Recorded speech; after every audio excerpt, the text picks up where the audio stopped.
How to appear offline in Brawl Stars. If you want to appear offline in Brawl Stars, it is very simple for us to do so.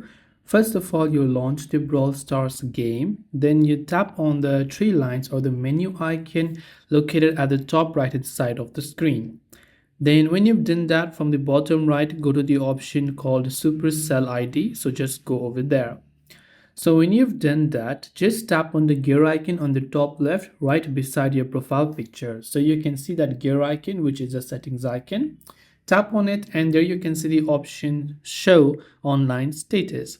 So if you want to appear offline, you just have to turn off this toggle next to show online status, and then your online status will be successfully disabled and your friends won't be able to tell that you're online on Brawl Stars. That's all for this video. If you have got any questions, do feel free to leave them down below. Thanks for watching till the very end and see you soon in the next video.